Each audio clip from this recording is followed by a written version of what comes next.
Persibo Bojonegoro kembali membuang peluang menang di kandang sendiri melawan tim luar kota. Laskar Angling Darmo yang sudah unggul terlebih dahulu terpaksa mengakhiri laga melawan Surabaya Muda dengan skor 1-1.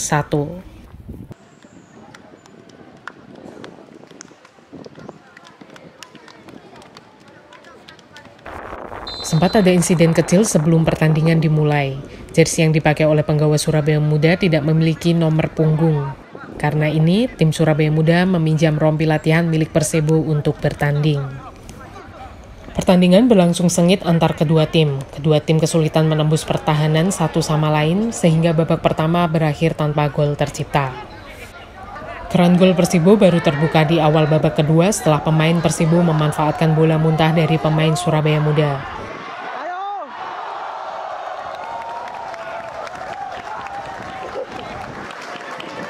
Namun, menjelang akhir babak kedua, pemain Persibo melakukan handsball di kotak penalti sendiri, sehingga gol tim Surabaya Muda dianulir, namun mereka mendapat hadiah tendangan penalti. Meskipun demikian, pemain Surabaya Muda dapat memanfaatkan kesempatan dengan baik dan sukses mengeksekusi tendangan 11 meter. Surabaya Muda sukses menyamakan kedudukan dan skor tidak berubah hingga peluit panjang berbunyi. Pelatih Persibo, Masdra Nuriza mengakui bahwa performa anak-anak asuhnya kurang memuaskan pada pertandingan kali ini, meski tidak sampai kalah dan masih unggul di atas kertas. Masdra akan evaluasi kembali para pemainnya. Masdra mengakui meskipun susunan tim mulai terbentuk, masih ada beberapa posisi pemain yang perlu diutak-atik kembali. Karena tim masih sering melakukan rotasi pemain selama tur uji coba, optimalisasi pemain masih belum berjalan maksimal. Ya, alhamdulillah kita sudah menyelesaikan pertandingan ini dengan seoptimal mungkin. Jadi kembali lagi ya, peak performa memang harus kita persiapkan dengan benar. Jadi setiap pertandingan kita berharap kita juga selalu nata bahwa peak performa harus selalu dimiliki pemain di setiap pertandingan. Tapi faktanya kan ini juga jadi pembelajaran buat kita semua. Bahwa kalau kita bicara skor pasti nggak memuaskan. Tapi berbicara statistik kita unggul. Tapi berbicara performa bermain masih perlu banyak dievaluasi. Yang pasti ini jadi pembelajaran yang lebih banyak bagi kami. Kita analisa bahwa tim ini masih sangat perlu evaluasi yang cukup signifikan. Karena di sisi lain kita punya target, di sisi yang lain juga posisinya para pemain juga masih belum optimal walaupun sudah memaksimalkan kemampuan mereka. Berarti pemain belum menampilkan performa terbaik. Iya, kami meyakini bahwa tadi itu tidak performa terbaik. Jadi kalau kita bicara performa dan dibandingkan dengan atau dikomparasikan dengan statistik itu nggak sama. Kita secara statistik kita menang, unggul di angka, tapi secara performa kita masih perlu banyak evaluasi. Dan target kita karena ini juga ada tuntutan yang lebih, ya kan? Kita juga berharap tim ini berprogres selalu naik kelas.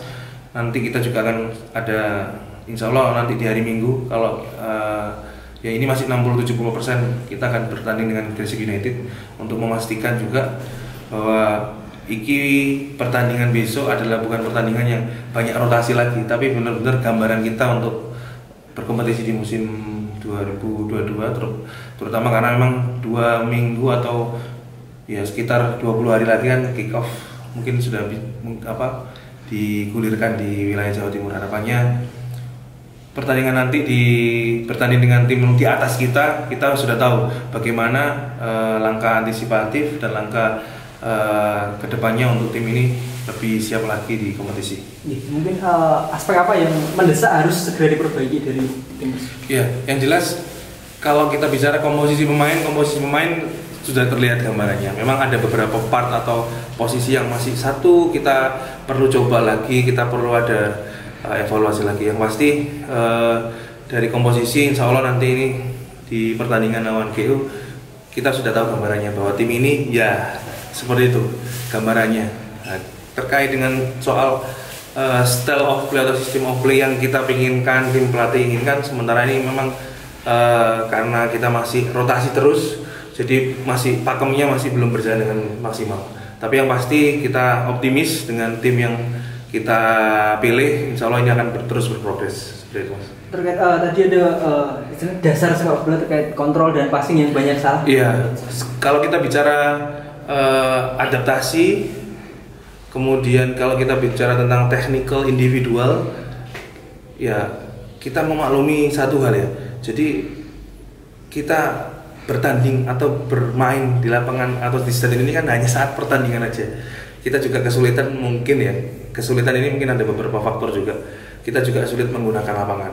Nah, ini juga jadi salah satu catatan kami. Jadi kalau kita bicara 100% bahwa ketika pemain dan lain-lain ketika bertanding ada satu kesalahan yang elementer, terus 100% kita salahkan pemain juga nggak bisa.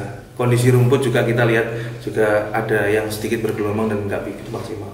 Artinya apa? Kita harus bijak jadi seorang pelatih, tim pelatih juga ada catatan terkait dengan hal-hal yang sifatnya mungkin yang dikatakan individual, technicalnya, mungkin passing, kontrolnya dan lain-lain.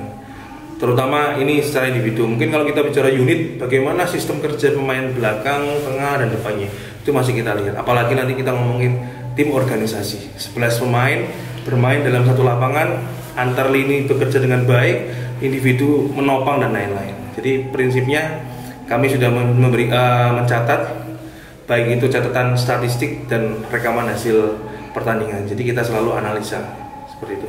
Terkait tekanan dari supporter sendiri kan? Ya, saya pikir normal, semua supporter pinginnya semua terbaik. Ya kan, kami pun berharap kepada supporter juga, ya kami berharap ada terus mendukung kita. Jadi kalau bicara hal-hal lain atau faktor lain pasti ya namanya persiapan pasti ada kurangnya. Tapi kami yakin dan optimis dan kami ingin mengajak para supporter terus mendukung dan mendoakan Persibo terutama untuk persiapan dan kompetisi. Harapan kita musim ini menjadi musim yang bisa dikatakan maksimal, terbaik dan memberikan kebahagiaan untuk masyarakat Bojonegoro. Karena saya lagi target kami bukan hanya sekedar ikut, tim pelatih punya target bagaimana tim ini bisa melaju sampai minimal nasional, bahkan kalau bisa kita bisa lolos ke Liga 2. Bismillah. Disinggung mengenai pressure dari Boromania, Masra memaklumi keinginan supporter yang haus kemenangan. Masra berharap Boromania tetap setia mendukung dan berdoa untuk kejayaan Persibo. Rencana Persibo untuk melawan PFC nampak kembali gugur karena Masra berencana mempertandingkan anak asuhnya melawan tim Liga 2 Gresik United akhir pekan ini. Masra menargetkan untuk mempermanenkan susunan pemain starter sehingga tidak perlu mengutak-atik formasi skuad lagi. Irfan Ramadan, Yuan Edo, Bojonegoro. Masih ada waktu.